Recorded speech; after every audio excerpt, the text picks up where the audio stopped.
हमारे जलसे में जो मेहमान लोग हाजिर हैं, जो यहाँ के असातिज़ा हैं, यहाँ के दोस्त मुरब्बियान लोग हैं या तलबा अजीज़ हैं, दूसरे बिरादरान इस्लाम हैं। एक मर्तबा त्रिपुरा में हमको प्रधान अतिथि बनाया था। उसी दिन से मैंने सोचा था कि प्रधान अतिथि कभी नहीं बनूंगा। वजह क्या थी? वो कहते हैं प्रधान अतिथि का मतलब कि आखिर तक वहाँ रहे। तो 12 बजे के बाद हमारा तकरीर का नंबर आया था, उतने वक्त तक जागते रहे। उसके बाद हमारी दुआ पे जलसा ख़त्म हुआ। उसी दिन से सोचा था कि प्रधान अतिथि नहीं बनूंगा, लेकिन जहाँ पहले भी मौका दे देते हैं तो वहाँ कोई दिक्कत नहीं रहती है। अब यहाँ पर मगरिब की नमाज के बाद दे दिया तो कोई बात नहीं है।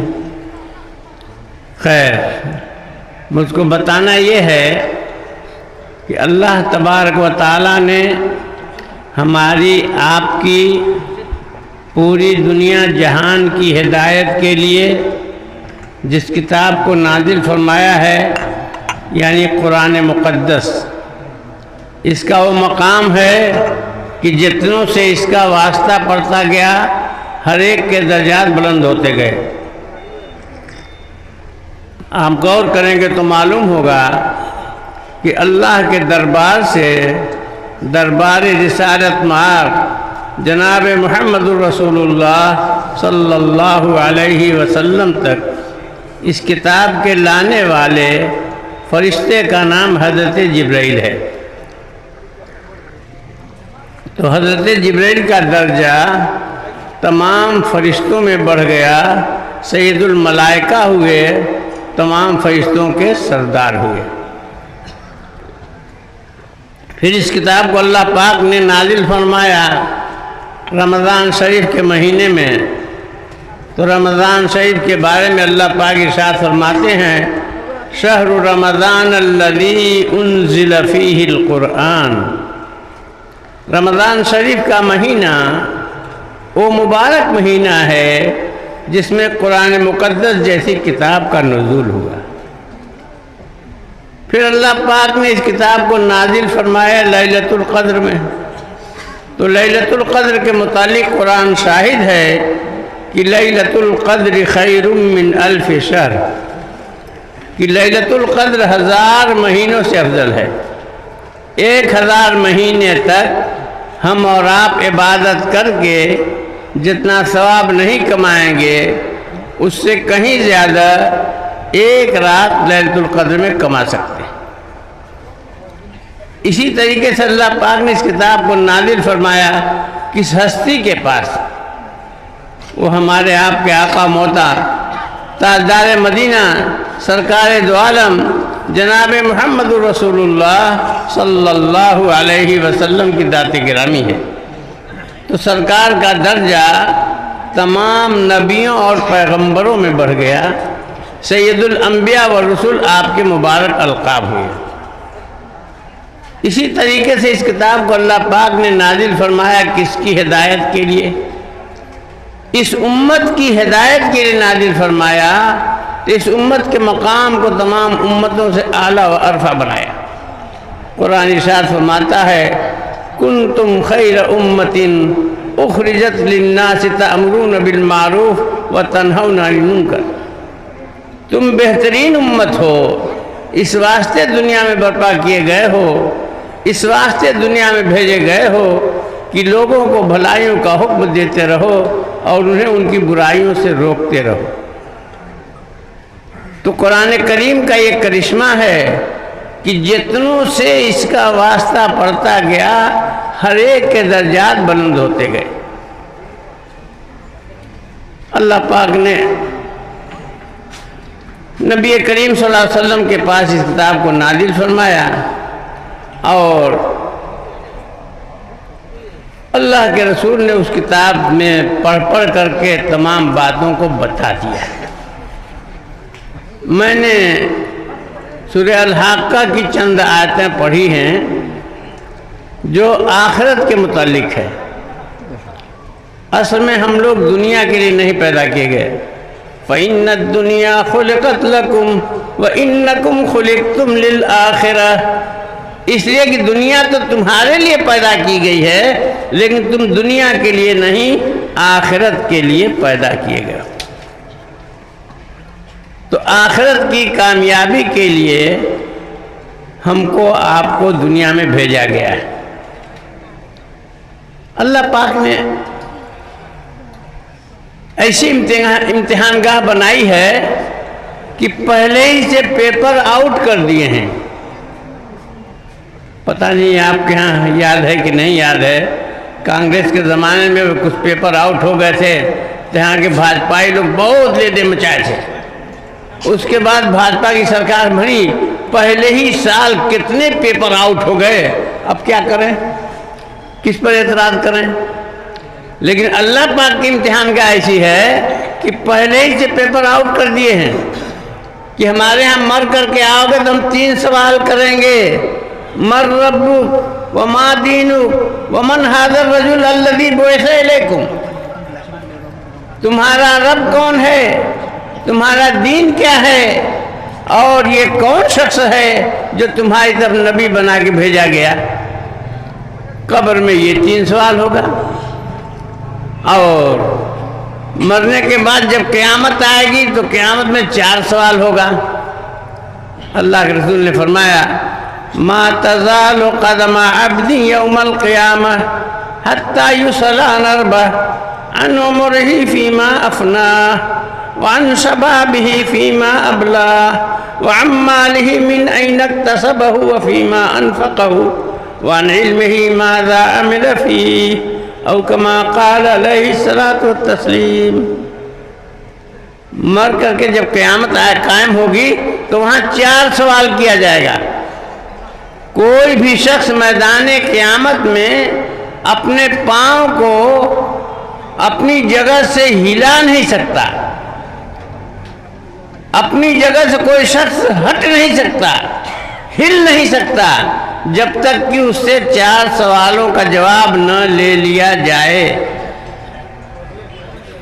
4 सवाल क्या हैं? पहला सवाल अन उम्रिही फ़ीमा अफ़ना। हर शख्स से सवाल होगा उसकी उम्र के बारे में कि अपनी उम्र को तुमने किस काम में बिताया। इंसान जब से बालिग होता है, सयाना होता है, शरीयत का मुकल्लफ होता है, उस वक्त से लेकर के जब तक जीता रहता है, ये है पूरी उम्र। पूरी उम्र का सवाल होगा कि पूरी उम्र तुमने किस काम में बिताया और खपाया। दूसरा सवाल होगा वान शबाबिही फ़ीमा अबला। हर शख्स से सवाल होगा उसकी जवानी के बारे में कि अपनी जवानी को तुमने किस काम में खपाया। जवानी ज़िंदगी का हीर होता है। इंसान के बदन में ताकत होती है, हिम्मत होती है, हौसला होता है।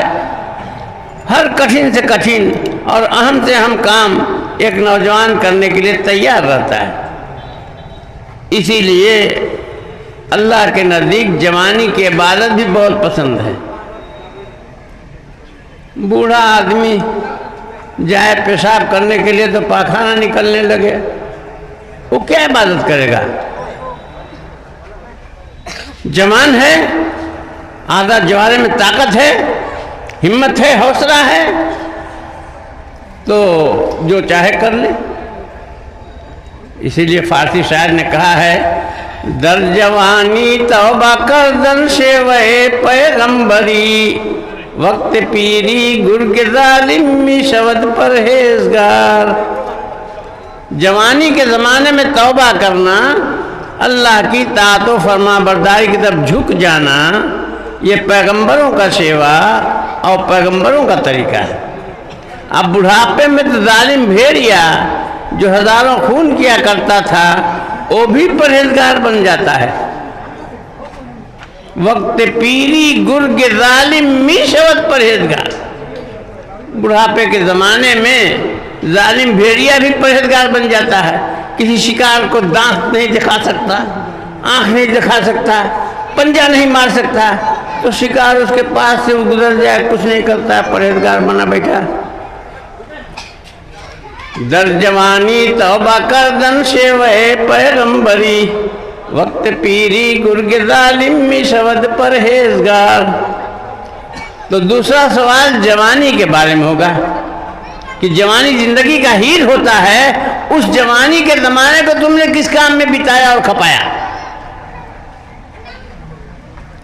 और तीसरा सवाल व अम्मालिही मिन ऐनक तसबहु व फीमा अनफक़हु। हर शख्स से सवाल होगा माल के बारे में कि अपने माल को तुमने कहाँ से कमाया और कहाँ पे खर्च किया। दोनों सवाल इसमें होगा, कमाया कहाँ से और खर्च कहाँ किया। इसीलिए अब्दुल्ला इब्ने उमर की रवायत में 4 सवाल हैं कि 4 सवाल किए जाएंगे। अब्दुल्ला इब्ने मसूद की रवायत में 5 सवाल हैं। उन्होंने माल को कहाँ से कमाया अलग नंबर दिया और माल को कहाँ पे खर्च किया अलग नंबर दिया। कि हर शख्स से सवाल होगा कि तुमने माल को कहाँ से कमाया है और कहाँ पे खर्च किया। हलाल कमाई कमाना फराइज के बाद सबसे अहम फरीजा है। यानी दीन के 5 अरकान जो हैं, इन अरकान की अदायगी के बाद सबसे अहम फरीजा क्या है? हलाल कमाई कमाना है। और जिस तरीके से हलाल की ताकीद की गई है, उसी तरह से हराम से बचने की भी ताकीद की गई है। यहाँ तक कि एक रिवायत में आता है, ला यदखुलुल जन्नत जसदुन गुज़िया बिल हराम। ऐसा बदन जन्नत में नहीं जाएगा जो हराम माल से परवरिश पा करके बड़ा हो। जिसने हराम माल खाया है वो जन्नत में नहीं जाएगा। आजकल कुछ मामला ऐसा है कि लोग हराम को हराम जानते ही नहीं। अब आपके यहाँ पता नहीं, हमारे यूपी में चलता है कि हमने अपनी ज़मीन 4-5 कियार दे दिया, 2 लाख रुपये में गिरो रख दिया। अब हमको 2 लाख रुपया नहीं हो रहा है और हम उसको दे नहीं पा रहे हैं, और वो हमारी ज़मीन में जोतता है, बोता है, धान लगाता है, गेहूं लगाता है, पैदा करता है। कुल उसने 2 लाख दिया है और 10 लाख उस खेत में से कमा लिया है। और जब वो कहता है मेरा खेत छोड़ दो, तो कहा 2 लाख रुपया लाओ। सब का सब सूद होता है, सूद हराम होता है। जमीन अगर गिरो रखी जाए, रेहन पर रखी जाए, गिरवी रखी जाए, तो उसका मसला ये है कि उससे आप फायदा नहीं उठा सकते। फायदा उठाते हैं, काश्त करते हैं, खेती करते हैं, तो खेत जब करेंगे तो आप उसका हिसाब लगाइए कि इसमें हमने कितना खर्चा किया है और कितनी आमदनी आई है। 5,000 खर्चा किया, अब 50,000 का धान मिला, तो 5,000 छोड़ करके 45,000 लिख लीजिए कि हमको वसूल हो गया। इस तरीके से जब आपका 2 लाख वसूल हो जाए, आप खेत छोड़ देंगे, तब तो जायज़ है। और अगर उसको आप लेते रहें, कहते रहें कि भाई हमारा 2.5 लाख लाओ, 2 लाख लाओ, तब हम देंगे, ये सब सूद होता है। तो कितने लोग, बुखारी शरीफ में रिवायत आई जब, तो मैं बयान किया तो बहुत सारे तलबा ने, यहाँ के रहने वाले, मेमन सिंघी धुबरी के रहने वाले, इधर के बहुत सारे तलबा का, हम लोग तो इसको जानते ही नहीं कि ये भी हराम होता है। हम तो ये जानते हैं कि ये जायज़ है। बहुत से लोग इसको जानते नहीं हराम। मैंने कहा कि उसका तरीका ये होता है कि आप किराए पर दीजिए कि 1 साल तुम खेती बाड़ी करो तो कितना पैदा होता है हम नहीं जानते हैं। हमको 2 लाख दे दो और तुम 1 साल उससे कमाओ खाओ। अब 1 साल में वो 5 लाख कमा ले, ये जायज़ हो जाएगा। लेकिन इस तरीके से कि गिरवी रखा है 2 लाख पे और उससे 10 लाख कमा भी लिया है और अभी कहता है कि हमारा 2 लाख दो तो हम देंगे। ये सब हराम होता है। और सूद का कारोबार, हमारे यहाँ एक मुफ्ती हैं, मुफ्ती शब्बीर साहब, कह रहे थे कि बांसकंडी इतना बड़ा मदरसा है, किसी से 2000 रुपया मांगिएगा तो नहीं देगा, लेकिन सूद पर 2 लाख मांगिए भी मिल जाएगा। मुफ्ती शब्बीर साहब वहाँ के सदर मुफ्ती हैं बांसकंडी के, कहते हैं कि किसी से 2000 रुपया मांगिए, कर्जा कोई नहीं देगा, लेकिन कहो कि मुझको सूद पर चाहिए 2 लाख रुपया, फौरन मिल जाएगा। बहुत सारे लोग जानते ही नहीं कि ये कारोबार जो सूदी है ये हराम है। तो इन चीज़ों से बचना चाहिए, हराम कमाई से। और आपको खर्च करना जो है, कमाना तो जो है ही है, खर्च करना है वो भी अच्छे ढंग से। बुखारी शरीफ में जहाँ बाबु सदकती सिर, बाबु सदकते अल गनी वगैरह आया है, उसी में एक रवायत है, मैंने सफ़ा तो नहीं याद रखा है, लेकिन उसमें रवायत है कि एक आदमी ने सोचा कि चुपके से सदका करने से जब अर्शे इलाही का साया मिलेगा तो मैं चुपके से सदका करूं। एक रात सदका ले करके निकला और ले जा करके रात को देखा एक चोर को दे दिया। दूसरे दिन शहर में चर्चा हुई, चोर को कोई सदका दे गया, चोर को कोई सदका दे गया, चोर को कोई। देने वाला तो जानता है ना कि मैंने दिया है, सोचता कि आज का सदका तो बर्बाद हुआ, अच्छा कल दूंगा। दूसरे दिन रात के अंधेरे में निकला है और ले जाकर के सदका दिया तो बदकार औरत को दे दिया, जिसको हमारे हिंदी में, ठेठ हिंदी में रंडी बोलते हैं। रंडी को सदका दे दिया। अब शहर में चर्चा हुई, रंडी को कोई सदका दे गया, रंडी को कोई सदका दे गया, रंडी को। वो बेचारा तो जानता है जिसने दिया है। तीसरे दिन सोचता है कि आज सदका दूंगा, चुपके से सदका, 2 दिन का तो बर्बाद हुआ, आज दूंगा। तीसरे दिन जब सदका उसने दिया तो ले जा करके एक मालदार को, हमारे जैसे को, जिसको सदका खाना याद नहीं, उनको दे दिया। और शहर में चर्चा हुई, मालदार को कोई सदका दे गया, मालदार को कोई सदका दिया। अब वो बेचारा परेशान कि मैंने 3 दिन सदका किया अर्शे इलाही का साया लेने के लिए और तीनों दिन बर्बाद हुआ। तो इसी तसव्वुर में था, उधेड़ बुन में नींद आ गई, सो गया। तो ख्वाब में कोई कह रहा, बुखारी शरीफ की रिवायत है, ख्वाब में कोई कह रहा है, ए शख्स तुम्हारे तीनों सदकात कबूल हो गए। पहले दिन जो तुमने सदका दिया चोर को, तो चोर चोरी से रुक गया, इसलिए ये सदका कबूल हो गया।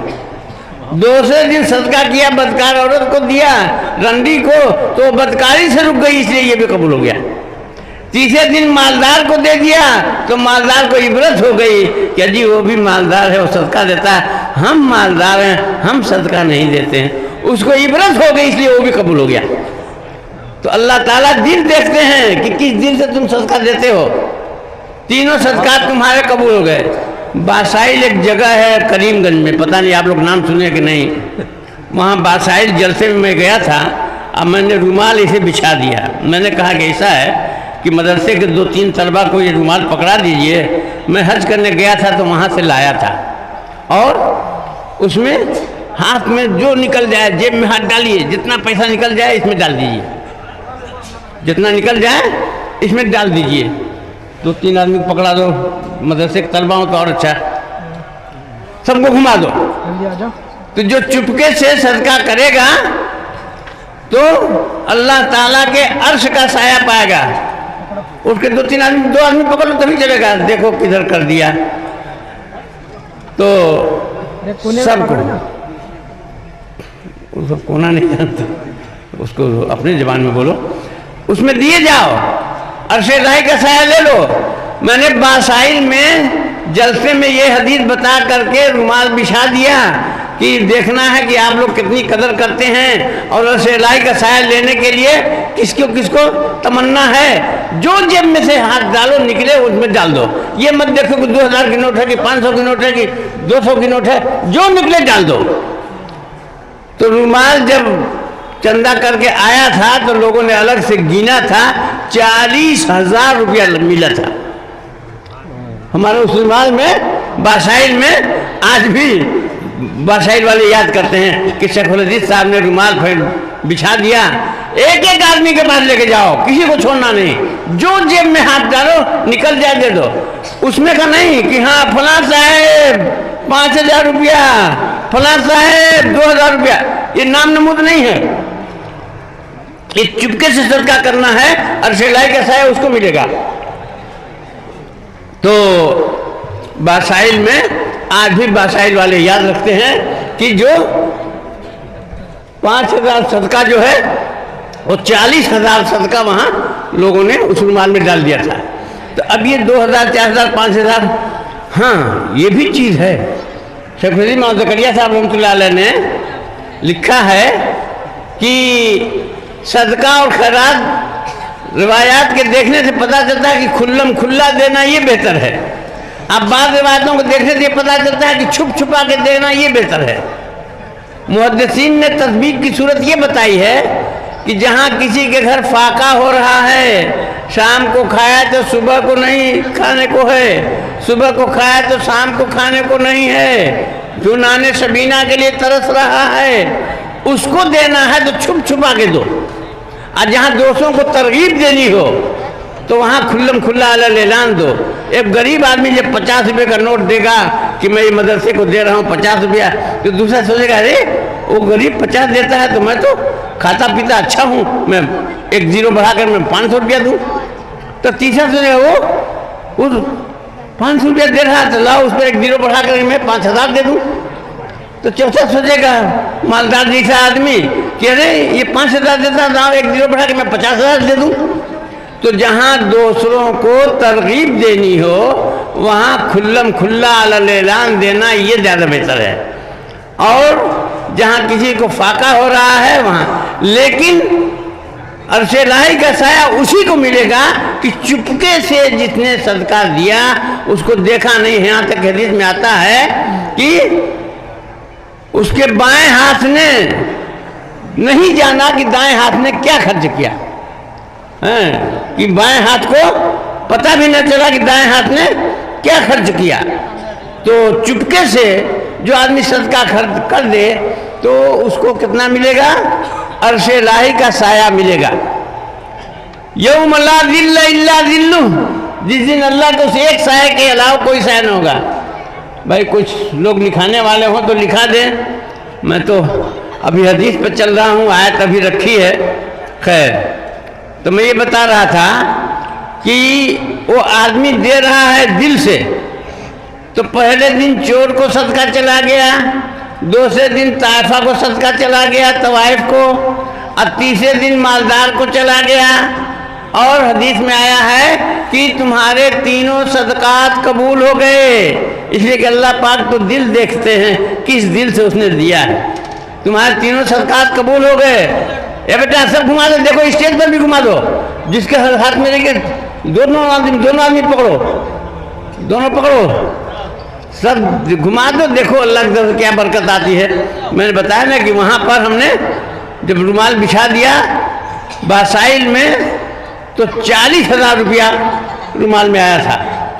खैर, तो अब वो तीनों दिन उसने सदका जो दिया है तो अपने इखलास और लिल्लाहियत के साथ दिया है। अपने को देखने में ये है कि गलत जगह पे गया, लेकिन अल्लाह पाक को कबूल करना है तो कह रहे हैं कि जब चोर को तुमने सदका दिया तो चोर चोरी से रुक गया, इसलिए वो भी कबूल। मालदार को सदका दिया तो उसको इबरत हो गई कि हम भी मालदार हैं, हम सदका नहीं देते, वो मालदार सदका दे गया, उसको भी कबूल कर लिया। अब बदकार औरत को दे दिया तो वो बदकारी से रुक गई कि इसी पैसे के लिए तो हम बदकारी करते कराते हैं, और जब खुद ही मिल जाता है तो बदकारी क्यों करें, तो उसकी वजह से सदका जो है वो भी कबूल हो गया। तो मैं ये बता था माल कहाँ से कमाया है और कहाँ पे खर्च किया है। जेब में हाथ डालिए तो ये मत देखिए कि 2,000 की नोट निकलती है कि 200 की निकलती है, जो निकले अल्लाह के नाम पर दे दो। तो ये है बरकर मुझे बताना ये है कि माल कहाँ से कमाया और कहाँ पे खर्च किया। हलाल कमाया, हलाल जगह पे खर्च किया, या हराम कमाया, हराम जगह पे खर्च किया, या हलाल कमा करके हराम जगह पे खर्च किया, या हराम कमा करके हलाल जगह पे खर्च किया, या हराम हलाल दोनों कमाई, हराम हलाल दोनों खर्चा। तो सवाल ये होगा कि तुमने कहाँ से कमाया है और किस काम में खर्च किया है, माल के बारे में दोनों सवाल होगा। और आखिरी बात इस हदीस में आखिरी सवाल ये है, वान इल्मिही माज़ा अमिला फी, हर शख्स से सवाल होगा उसके इल्म और जानकारी के बारे में कि जितना तुम जानते थे उसके मुताबिक अमल करते थे कि नहीं करते थे। एक तो आदमी जानता नहीं, अनजाने में कोई गलत काम कर जाए, एक जानते हुए कर दिया। अरबी शायर कहता है, फ़इन कुन्त ला तदरी फतिल्क मुसीबतुन व इन कुन्त तदरी फल मुसीबतु आज़मु। अगर तुम जानते नहीं थे, अनजाने में कर दिए तो भी गुनाह, और जान करके तुमने किया तो डबल गुनाह है, फल मुसीबतु आज़मु। तो इल्म के बारे में सवाल होगा, जितना तुम जानते थे उतना अमल करते थे कि नहीं। एक किताब पढ़ रहा था तो उसमें वाक़या मिला कि हज्जाज इब्न यूसुफ कितना बड़ा जालिम था। उमर इब्न अब्दुल ने कहा है, कुदूरी के हाशिया में लिखा है कि तमाम उम्मत के लोग अपने जालिमों को लेकर के आवें, इस उम्मत के लोग सिर्फ एक जालिम हज्जाज इब्न यूसुफ के लेके आवेंगे तो सबका जुल्म जो है फीका और हल्का पड़ जाएगा, हज्जाज इब्न यूसुफ का जुल्म भारी हो जाएगा। तो हज्जाज इब्न यूसुफ जो है, हज्जाज इब्न यूसुफ, एक आदमी के दो लड़के उसके खिलाफ थे। तो किसी ने कहा कि ये आदमी झूठ नहीं बोलता है, आप उससे पूछिएगा तो वो बता देगा कि लड़के उसके कहाँ हैं। तो जाके पूछा कि लड़के कहाँ हैं, तो कहा दोनों घर में हैं। हज्जाज इब्न यूसुफ कहता है कि तुम्हारे सच बोलने की वजह से उन दोनों लड़कों को मैंने माफ़ कर दिया, कत्ल नहीं किया, वरना सीधे कत्ल होता है। तो अल्लाह ताला हमको आपको सबको सुनने से ज़्यादा अमल करने की तौफीक अता फरमाए। व आखिर दावाना अनिल हम्दुलिल्लाह रब्बिल आलमीन। मैं दुआ कर दूँ, खत्म ना।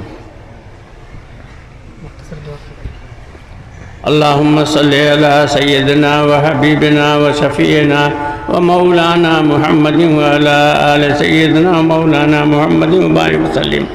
रब्बना आतिना फिद दुनिया हसना व फिल आखिरति हसनतन व क़िना अज़ाबन्नार। अल्लाहुम्मा ला तदअ लना ज़ंबन इल्ला गफ़रतहु व ला हम्मन इल्ला फ़रजतहु व ला दैनन इल्ला क़ज़ैतहु व ला मरीज़न इल्ला शफ़ैतहु व ला हाजतन हिय लक रिदन इल्ला क़ज़ैतहा व यस्सरतहा या अरहमर राहिमीन। रब्बना ला तजअलना फितनतल लिल क़ौमिज़ ज़ालिमीन व नज्जिना बिरहमतिक मिनल क़ौमिल काफ़िरीन। अल्लाहुम्मा इन्ना नजअलुका फ़ी नुहूरिहिम व नऊज़ु बिका मिन शुरूरिहिम। रब्बना ला तुज़िग़ क़ुलूबना बअद इज़ हदैतना व हब लना मिन लदुनका रहमा इन्नका अंतल वह्हाब। अल्लाहुम्मा या हन्नान या मन्नान या दय्यान बिरहमतिक नस्तगीस अस्लिह लना शानना कुल्लह व ला तकिलना इला अनफुसिना तरफ़त ऐन। रब्बना ला तुआखिज़ना इन नसीना व अख़्ताना रब्बना व ला तहमिल अलैना इसरन कमा हमलतहु अलल लज़ीना मिन क़ब्लिना रब्बना व ला तुहम्मिलना मा ला ताक़त लना बिहि वाफ़ु अन्ना वग़फ़िर लना वरहमना अंत मौलाना फ़ंसुरना अलल क़ौमिल काफ़िरीन। आमीन या रब्बल आलमीन। व सल्लल्लाहु तआला अला खैरि ख़ल्क़िही मुहम्मदिन व आलिहि व अस्हाबिहि व ज़ुर्रिय्यतिही व अहलि बैतिही अजमईन बिरहमतिका या अरहमर राहिमीन।